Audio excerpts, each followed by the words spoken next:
I know for me, I just turned 40 in Uh-oh. Let's go back to what she said about that song. 40s. And when I think about dating in your 40s, the first song that came to mind was Destiny's Child, Independent Women. All the women independent, throw your hands up at me. Uh-huh. See, look, the women loved that. They loved that song, Throw Your Hands Up at Me, but they end up being, well, single. Even Zur, member for 11 months, 31 months rather. Sorry about this. Is glad to be part of the family. Shout out to all you bros. Appreciate that. And when I think of that, is because I feel like once women get to their 40s, and they're still dating, they're definitely independent. I just turned 40 in October, and it was something that clicked. It was something that clicked. It's like literally the day I woke up after my party, I was like, whoa, I had so much clarity on things, and I was very sure about what I wanted to do. Oh, isn't that interesting? Woke up the day after my 40th birthday party, and I realized some things. No, sweetheart, you were supposed to realize these things 15 years ago. This is called, what she is going through now is the epiphany phase.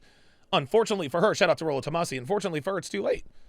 You don't get your epiphany phase when you're 40, sweet cheeks.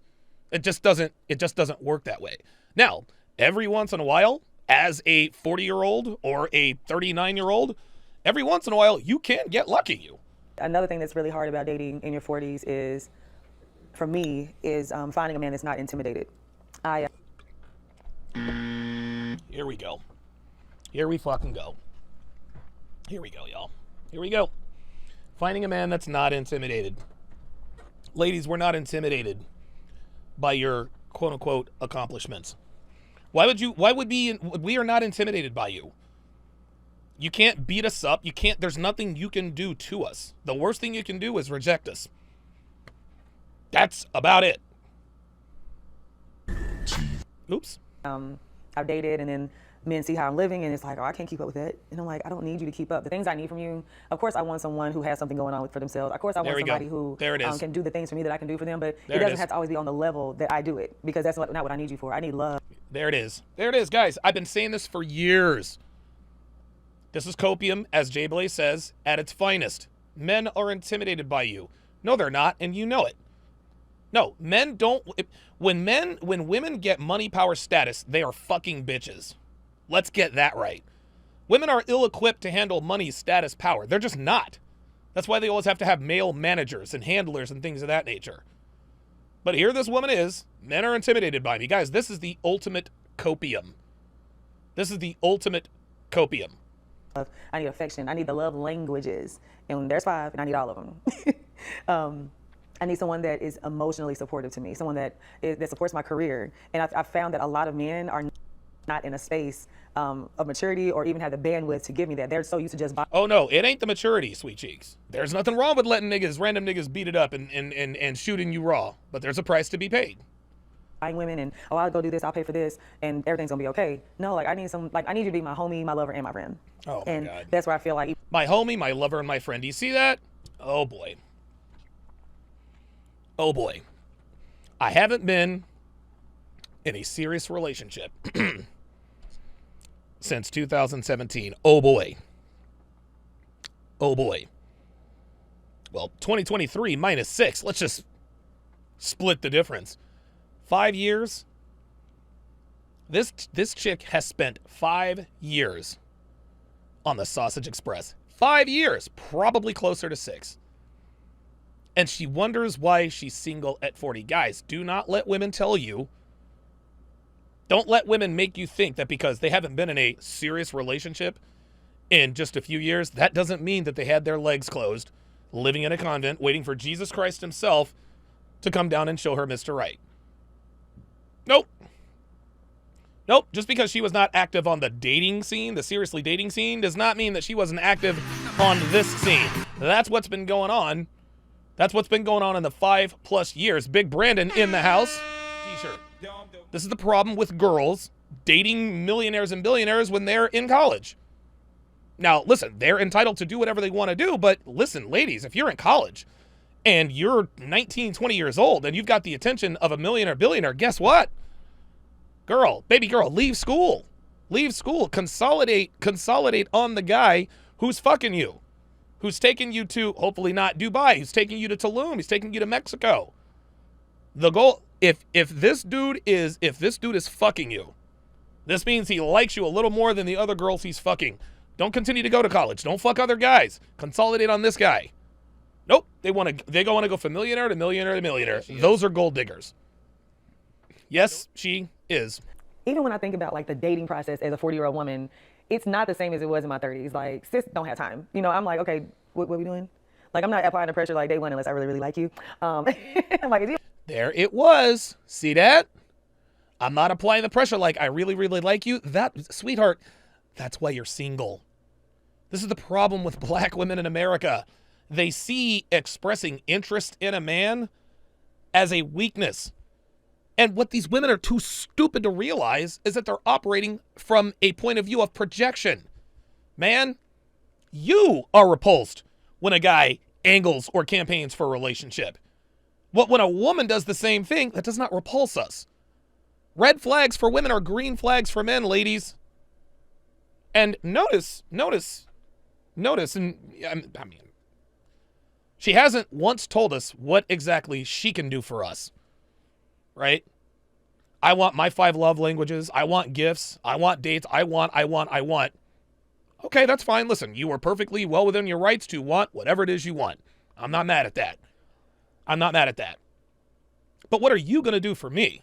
Like, this is, guys, this, like I said, this right here should be a case study on the typical dating arc of the average rank and file American black woman. Everything she is telling us is revealing to us why she is single at 40. Pay attention. You want me to feel sorry for you? That you got all dolled up and didn't get any action? What are you, a fucking dude? And then you get out there and nobody approaches you. Correction. Nobody you want to approach you approaches you. Look, man, this woman is 40 years old, but she's attractive enough. I mean, y'all, I've seen uglier, fatter bitches get hollered at by niggas in the 20s. But when women say, where have all the good men gone? Where have, men aren't approaching me. No. Nope. Nope. Men are approaching you. It's just not the men you want to approach. That's what this is. Richie D with the $5 super chat says, leave it to Donovan to tell it like it is. That's all I know how to do. Let's continue. What am I doing? I find myself coming home, I done spent $200 on a meal and drinks, and still ain't got no action. What's going on? I'm still trying to figure it out. Yeah, welcome to our world. Welcome to our world, baby girl. And people are like, men don't approach me. I'm like, no, nobody approaches me.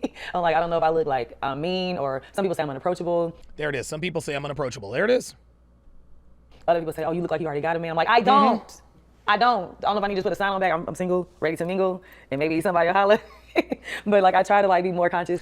Isn't this interesting? You can just tell. Look, you can tell a lot about someone by listening to this with the sound down. Look how masculine her body language is. Watch. Look, what is all of that? This is all. Look, this is masculine. Look. All of that. Like, that is not, no, that's masculine behavior, baby. That's masculine behavior. You need to go to femininity school is what you need to go, is what you need, sweetie. You need to learn to go to school to be a lady. That's the problem. But like, I try to like be more conscious of like smiling at people, starting conversation or saying hello. Oh my God. I have started being more conscious about smiling at people, saying hello, and making conversation. You know what? Don fucking DeMarco. Oh, who knew that the answer to getting approached was being feminine? Black women have to consciously turn on the femininity. See, white girls ain't got to do that. Okay? They ain't got to do that. White girls are naturally more submissive. Yeah, there are some masculine white bitches out there, but just about every black woman out there is masculine, y'all. Sorry, right? But this woman needs to understand that having a good man and being happy, those are out of the question. You're gonna have those at the same time. You're not gonna have those at the same time, because the good men don't make you happy, but the men that don't make you happy give you the good dick. It is going to be impossible for this woman to have a good man and to be happy. One of the biggest things for me is Oh, look at this. What are some things you tolerated in your 30s that you wouldn't accept at 40? Here we go. being intentional, and I let people know straight out the gate. Listen, if you're not intentional, I'm in a very intentional space in my life right now. I know what I want. I know what I'm ready for. I know what I bring to the table. So when you come into this table, I need you to understand, ain't no half-assing. Ain't no like, well, I'll call her when I want to call her. I'm gonna carry her any kind of way. Yeah, but sweetie, you're 40, baby, not 20. Okay? See, these are the demands that she should have been making a half a lifetime ago. When she was 20, she was probably quite attractive. She's probably quite attractive. That is the time. That is the time to be like, look, I'm 20 years old. I got 2.5 bodies, whatever. I'm the one in the catbird seat. I'm the one in the power position. This is her trying to use this as an excuse to disqualify you. I need you to be intentional. I need you to tell me what your intentions are so I can disqualify you if you're not hot enough. Like in my 30s, I feel like I had a little more grace, or I feel like I put up with more because I wasn't as secure in who I am. No, you put up with that because you were a hoe. You put up with that because you were a hoe, baby. That's why. I absolutely hate it when women, especially black women, like to virtue signal. I want you to be a man of God. Unfucking believable. So you want me to be a man of God, but you're steady fucking this nigga for 6 years? Who has a fear of commitment, but you want me to be a man of God? Bitch, fuck out of here. Baby, we're gonna pray together too, because we gotta keep this thing tight. God. And my God. That's for me is like one of the biggest things. I always say when people are like, what are you looking for in a man? And I always say, I want a man that has to seek God to get to me. When they see me, they're like, ooh, I can't go back the same way I went with all these other women. I gotta go with this woman different. Y'all.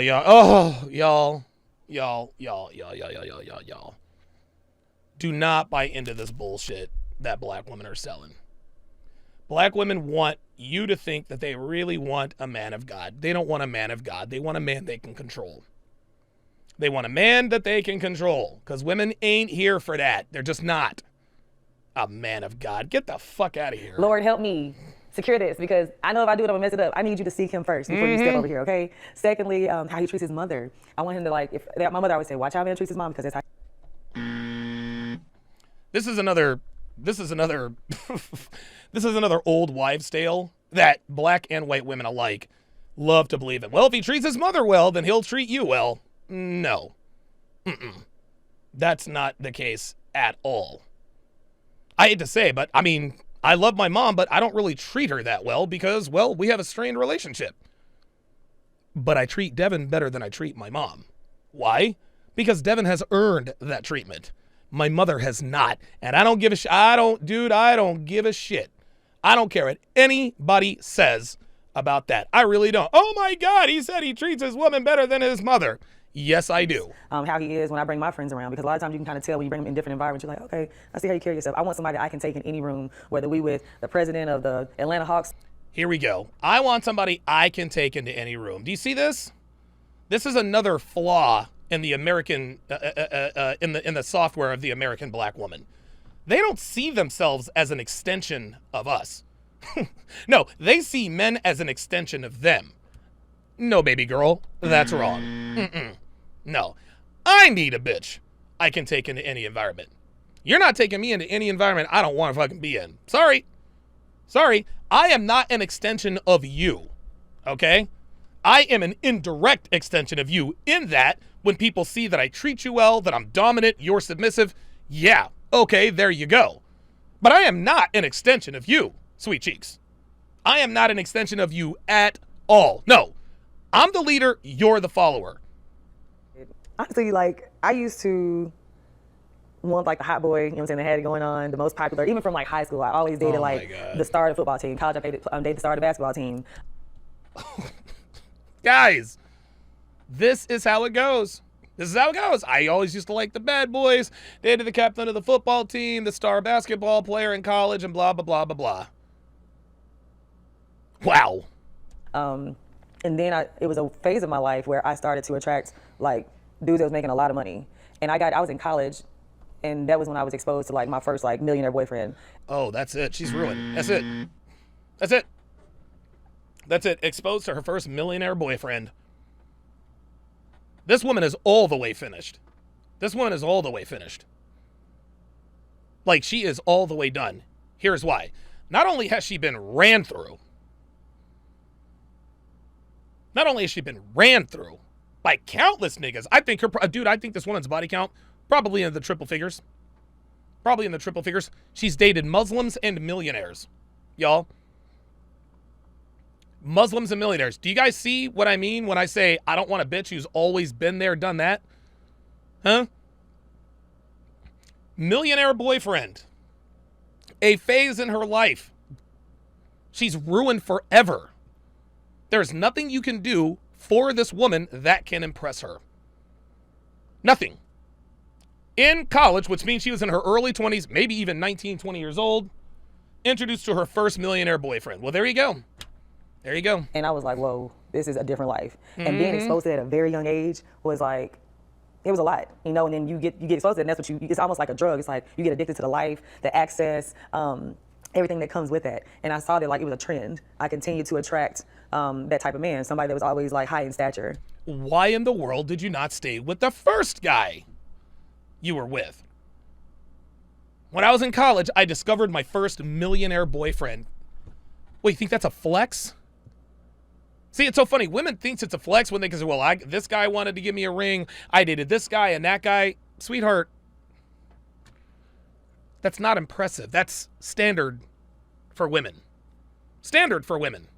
Let's go. Is because those men, I'm not putting all men who make a lot of money or men of stature and high status in the same box, but it's a lot that comes with their life. And you deal with infidelity, you deal with ego, you deal with a lot of loneliness because they're always busy. And those things like, okay, do I want that? Like, this is the life I want? Do I want to be by myself all the time while he's out doing God knows what?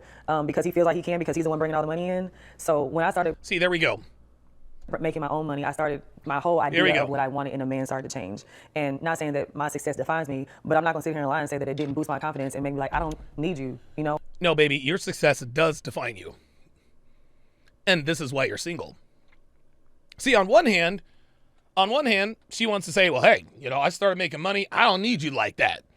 But my success doesn't define me. Well, that sounds like it defines you to me. Sounds like it defines you to me.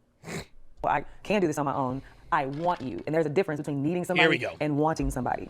And this is why relationships are in the toilet. And that's what it really is. How can you feed me? How can you feed my spirit? How can I learn from you? There's guys that like literally can be top NBA players that like, Crystal, I would marry you tomorrow. Got the cap. And I'm like, bruh, the conversation is horrible. Like, I'm a sapiosexual. You get me here, you gonna get me there. What is a sapiosexual?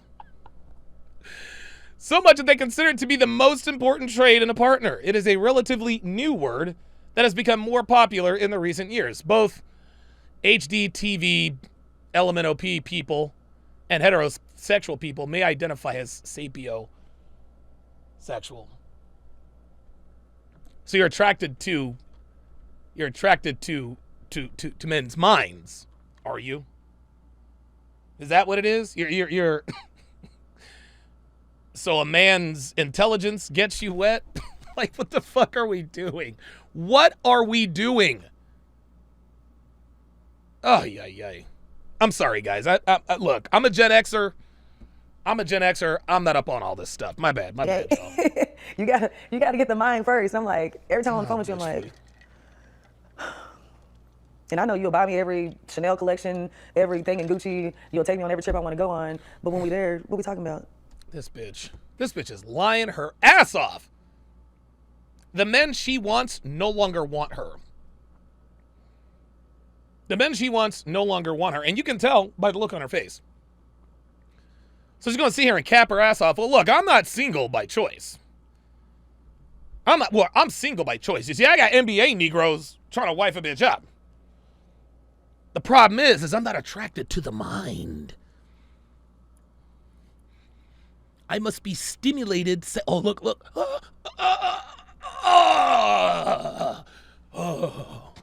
That's how that 40-year-old Crystal needs to come with some confidence, some swag. He got to come knowing, like, I need to see that you know that you can handle me. Because if I don't feel like you can handle me, I'm like, okay, I'm about to run all over you. Like, I need to know that. See how she just did that? She just kept it real. If you can't handle me, I'm about to run over you. Look, man. A man should never have to handle a woman. Look, man, I can handle a bratty 4-year-old. Doesn't mean I want to. Who in the world wants to be in a relationship with a woman they have to handle? Not me. when you come to me, you come with intention. It's like, listen, like, Yep. this is where in my life. I want to get to know you. I want to take you serious. Come to me single. Don't be having a whole bunch of stuff going on, okay? Some scragglers, go ahead and let them fall by the wayside before you come over here. Because I need you to be open to receive all that, your blessings that God has for you. Because I'm a blessing, okay? I need you to know I'm a blessing. I had one guy tell me, This bitch knows she's full of shit. So you're a blessing? Really? But you just said I gotta handle you, huh? The Roadblock 85 with a $5 super chat says we need to look into this epidemic of sapiosexuals falling for hood niggas, scammers, and drug dealers. Exactly.